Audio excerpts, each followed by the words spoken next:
사도신경으로 신앙 고백하시겠습니다.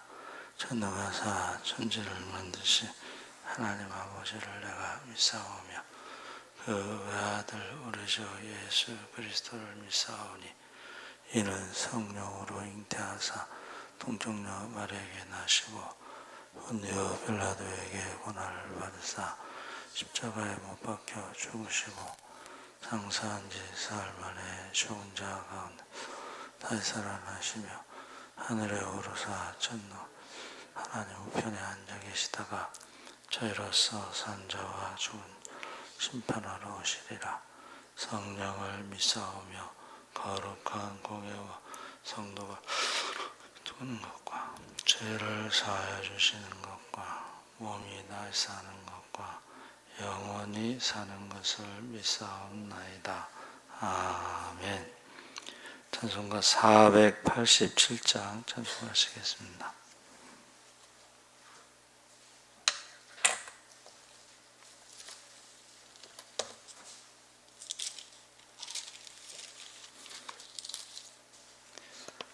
찬송가 487장 찬송하시겠습니다.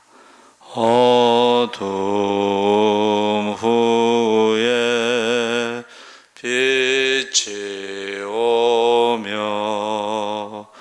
바람 분 후에 잔잔하고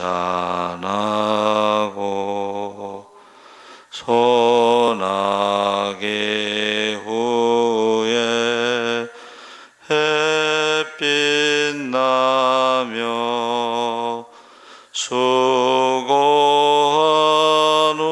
후에 쉼인데 연약함 후에 강건하며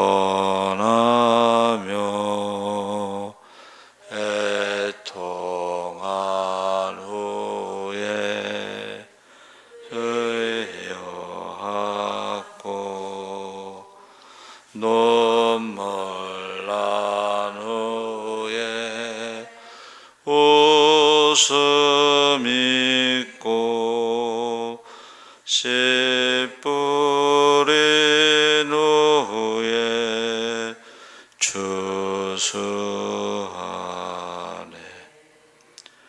괴로움 후에 평안 있고 슬퍼 후에 기쁨 있고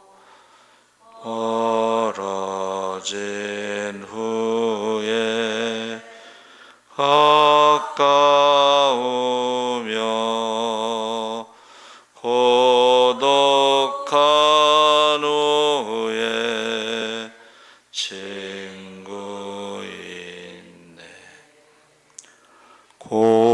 고생한 후에 기쁨 있고 십자가 후에 영광 있고 죽음 후에 영생하니 이러한 도요가 진리로다. 아멘. 하나님 말씀은 전도서 3장 1절에서 11절까지 교독하겠습니다. 950쪽에 있습니다. 구약성경 950쪽.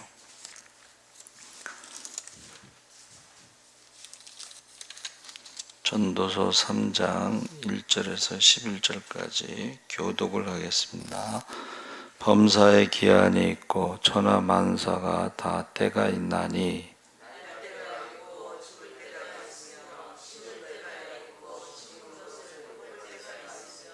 죽일 때가 있고 치료할 때가 있으며 헐 때가 있고 세울 때가 있으며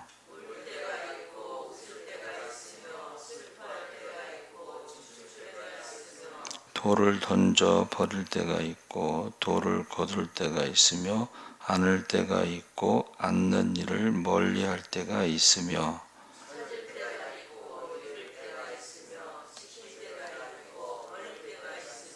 찢을 때가 있고 꿰맬 때가 있으며 잠잠할 때가 있고 말할 때가 있으며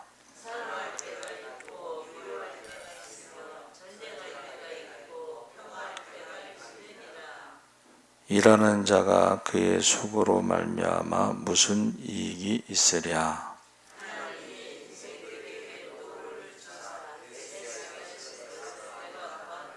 함께 읽겠습니다.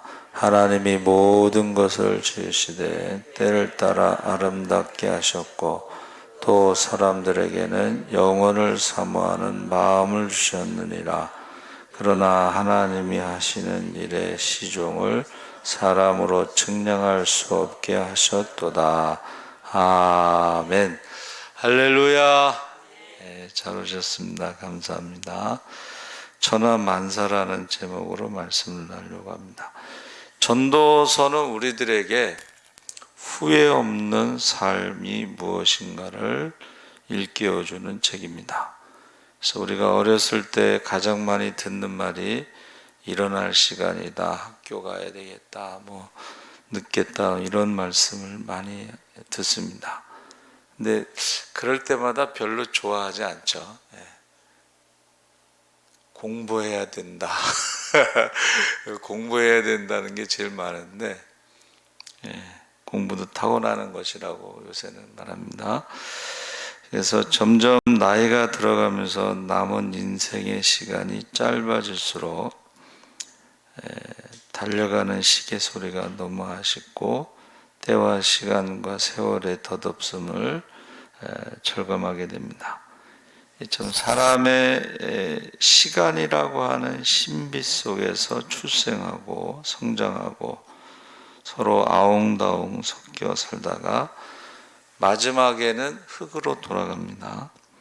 그래서 인생은 뿌리 없는 부평초와 같다는 속담이 있는데 부평초라고 하는 게 뿌리가 없이 물 위에서 떠도는 것입니다.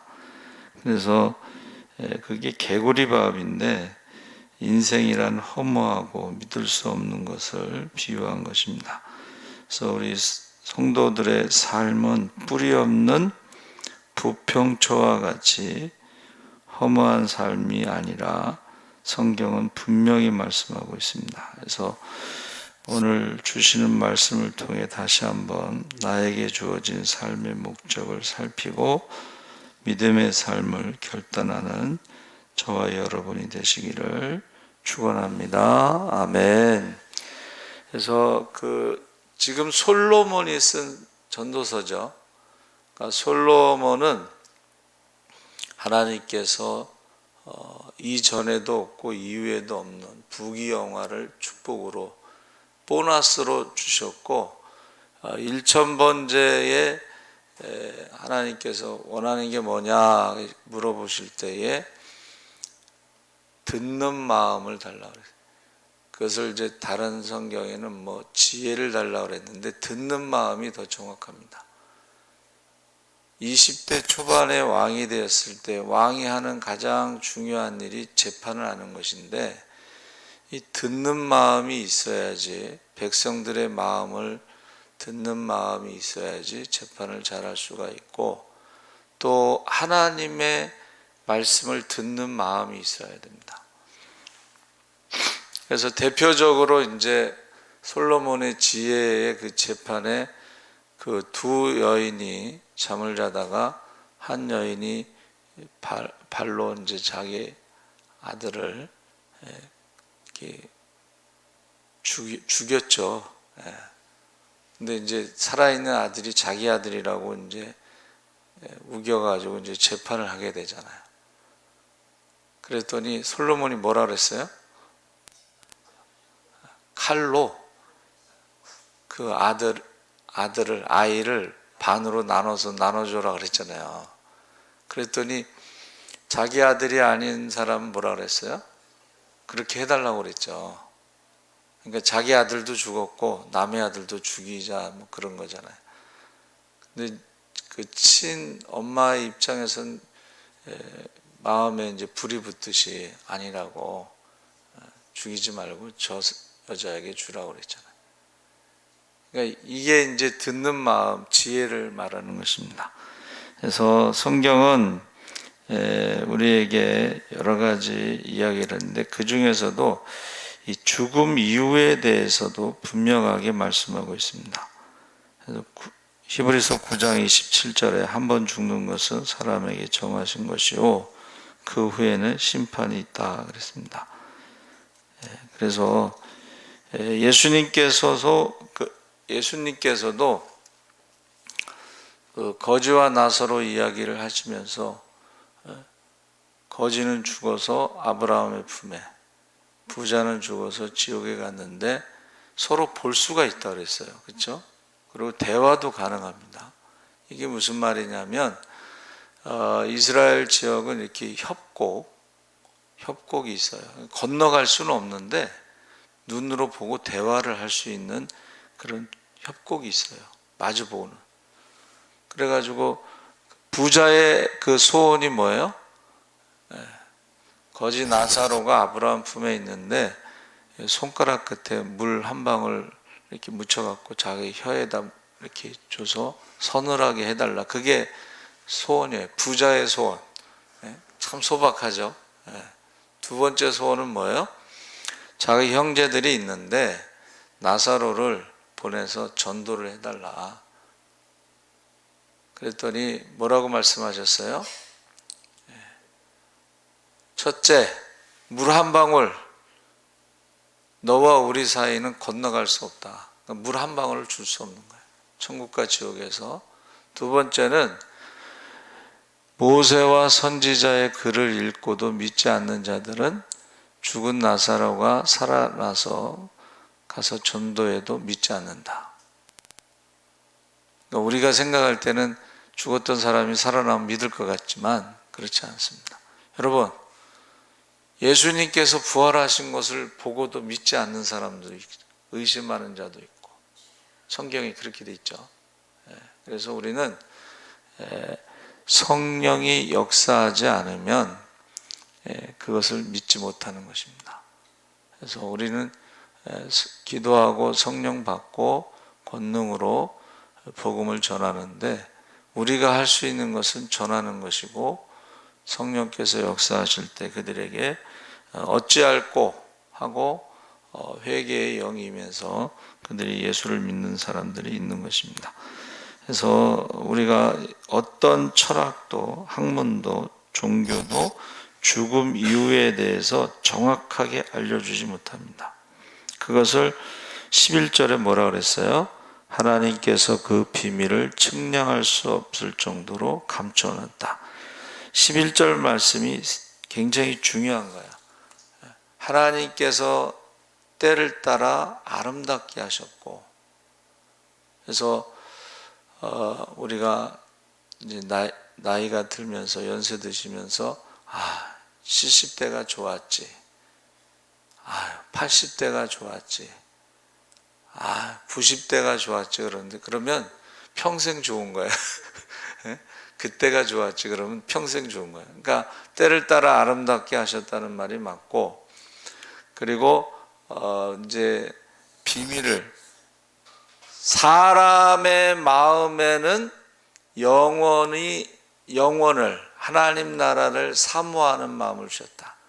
첫 번째는 때를 따라 아름답게 하셨고 영원을 사모하는 마음을 주셨고, 세 번째는 비밀이 있다. 다 가르쳐 주지 않았다. 그렇게 말씀하고 있습니다. 그래서 천사에 대해서도 성경에 많이 기록이 안 돼 있습니다. 천사에 대해서도. 그래서 지금 우리가 이제 하나님의 심판에 대해서, 지구의 멸망에 대해서 안 믿는 과학자들이 말을 하죠. 지금 과학자들이 말하는 것입니다. 지구 종말의 시계. 그 중에 이제 하나가 지구 온난화로 인해서 양식이 없어지는 거예요. 농사지을 땅이 없어지고, 그리고 꿀벌이 없어지고, 뭐 이러면서 지구 종말의 시계가 있습니다. 그래도 안 믿는 사람도 있습니다. 지구 종말은 오지 않는다. 그런데 난리의 소문이, 전쟁의 소문이, 처처의 기근과 지진과 전염병이 있는 것은 사실입니다. 그래서 죽음 이후에 대해서 정확하게 성경이 말씀하고 있습니다. 그래서 우리가 이 성경에 나와 있는 것 외에 다른 곳에서는 찾을 수가 없어요. 지금 학문이 굉장히 발달했죠. 지금 인공지능. 근데 거기에 인간의 어떤 모든 학문의 결론이 뭐냐면 죽음으로 끝난다, 이렇게 말하는 거예요. 인간의 모든 학문은 죽음으로 끝난다. 그런데 성경은 한번 죽는 것은 정해진 것이고 그 다음에 심판이 있다 그랬습니다. 그리고 그 다음에 이제 범사의 기한이 있고 천하만사가 때가 있다 해서 우리가 세상 모든 것에는 정해진 시간과 존재의 목적이 있다. 그래서 존재의 목적이 이루어질 때도 정해진 시간 안에 그것이 이루어진다. 그래서 천하의 범사의 기한이 있고 모든 목적이 이룰 때가 있다. 그래서 우리가 신앙생활 할 때 사도 바울이 예를 들은 것이 이제 농사 짓는 것입니다. 씨를 뿌릴 때가 있고 거둘 때가 있는데 농사 짓는 사람들에게 중요한 건 그 절기입니다. 그렇죠? 그 절기를 놓치면은 거둘 수가 없습니다. 그래서 우리는 시간을 아껴야 하는 이유가 바로 이때가 지나고 나면 아무리 수고할지라도 아무 소용이 없습니다. 시간을 절약하는 것은 생명을 연장하는 것이다 라는 속담이 있습니다. 주어진 시간이 한정된 것임을 깨닫고 주어진 상황에 따라 최선을 다해 보람되게 보낸 것만이 짧은 인생을 가치 있게 살고 길게 살 수 있다, 그런 의미입니다. 그래서 우리 신학대학은 좀 특수하죠. 고등학교 졸업하고 들어가는 학생들은 이제 어려서부터 이렇게 서원을 하거나 그런 학생들이고, 하나님이 부르셨는데 안 가는 사람들이 있어요. 그러다가 돌고 돌고 돌다가 늦게 가는 사람들이 있어요. 그래서 저희 때도 이제 나이가 들어서 가시는 분들인데, 신학대 학생들은 대개 이제 양복을 입습니다. 전도사들이고. 근데 나이가 많은 사람이 가니까는 교수님인 줄 알고 전부 있어요. 근데 학생이야. 네.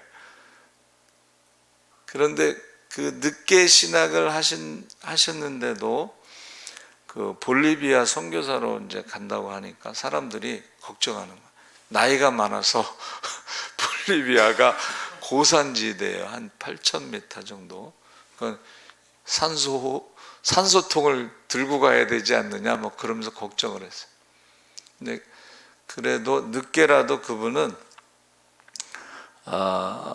한국인 그 목회를 하면서 그 현지인 목회를 준비해서 나중에 거기서 돌아가셨을 때 현지인들이요 시신을 안 보냈어요. 거기서 묻겠다고. 그래서 심장은 볼리비아에 묻고 시신은 이제 한국에 와서 묻은 적이 있어요. 근데 너무 늦게 해서 짧은 시간이 아쉬운 거예요. 그런데도 나중에 잘 하셨는데, 그게 여러분, 하나님이 부르실 때에 늦게 하는 사람이 있고 하나님이 부르시지 않았는데도 하는 사람도 있어요. 그 두 가지를 구분해야 돼. 그러니까 하나님이 우리를 부르시지 않았는데도 늦게 70이 돼가지고 어디서 성경 공부하고 목사 됐다고 그런 분들이 있는데 그거는 하나님을 모르는 것. 그래서 우리가 하나님의 심판대 앞에 섰을 때에 성경에 뭐라고 돼 있죠? 내가 너를 도무지 모르겠노라. 우리가 주의 이름으로 선지자 노릇하고 귀신도 쫓고 병도 고치고 막 그랬지만 주님께서 내가 너를 도무지 모르겠노라 이렇게 말씀하신다고 그랬잖아요. 불법을 행한 자들아. 그러니까 선지자 노릇도 하고 귀신도 쫓고 병도 고치고 그랬지만은 하나님 말씀대로 살지 않아서 불법을 행한 자들아 나를 떠나 내 아비 마귀와 그 자녀들을 위해서 준비된 불못으로 들어가라 이렇게 말씀하신다. 그러니까 우리가 성경을 전체적으로 읽으면서 그걸 분명히 알아야 되는데 모르는 사람들이 있다는 거예요. 그래서 열매를 보면 나무를 알듯이 세상의 열매를 보면 그 열매를 가지고 심판하시고 그 말하는 것을 가지고 심판하신다 그래서 우리가 때를 따라 그 열매를 맺는 것이 가장 좋다. 그래서 2절에서 8절에는 하나님께서 정하신 때가 있음을 강조하기 위해서 구체적인 예를 28가지를 열거하고 있습니다. 태어날 때와 죽을 때, 울 때와 웃을 때, 사랑할 때와 미워할 때, 전쟁할 때와 평화할 때 해서 우리가 이러한 것이 우리의 삶인데 우리가 어떻게 살아야 되겠는가? 세상에 어떤 돈과 권력과 명예와 건강과 이런 것이 있으면 되겠는가? 아니면 그런 것을 아무리 많이 준비해도 생명을 잃어버리면 무슨 소용이 있겠는가? 여기서 생명은 영생을 말하는 것입니다. 그래서 우리가 무엇으로 우리의 미래를 준비할 수 있는가? 미래를 준비하려면 어떻게 준비해야 되는가 하면서 솔로몬이 말하고 있는 것입니다. 여러분, 미래를 준비할 수 있는 유일한 것은 하나님밖에 없습니다. 그러니까 사실은 우리가 하나님에 대해서 아는 게 참 중요한 거예요. 하나님에 대해서 아는 것이 참 중요합니다. 그래서 어떠한 순간에도 좋은 일이든 나쁜 일이든 어떤 일에 처하더라도 우리의 생각과 감정과 행동이 그 상황에 함몰되지 않도록 자신을 지켜야 되는 것입니다. 그래서 성경은 여러 사람들이 등장하지만 거기서 강조하는 것들이 있습니다.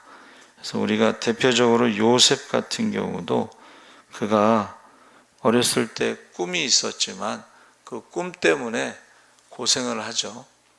이해할 수가 없습니다. 그런데 나중에 보니까 30의 총리가 된다는 것은 이건 일반적인 것도 아니고 그가 총리가 되었기 때문에 가족도 살리고 나라도 살리고 그 주변에 있는 사람들도 살릴 수가 있었습니다. 다윗도 마찬가지입니다. 그가 기름 부음을 받으면서부터 고생이 시작됐죠. 그러나 그가 요셉과 같이 한 번도 하나님에 대해서 원망하거나 불평하지 않았습니다.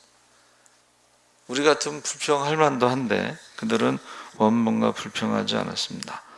그래서 나중에 돌아보면 하나님만 의지하는, 할렐루야, 하나님만 의지하는 모습을 우리에게 보여주고 그들은 정말 하나님께서 책임지시는 그것을 우리가 볼 수가 있습니다.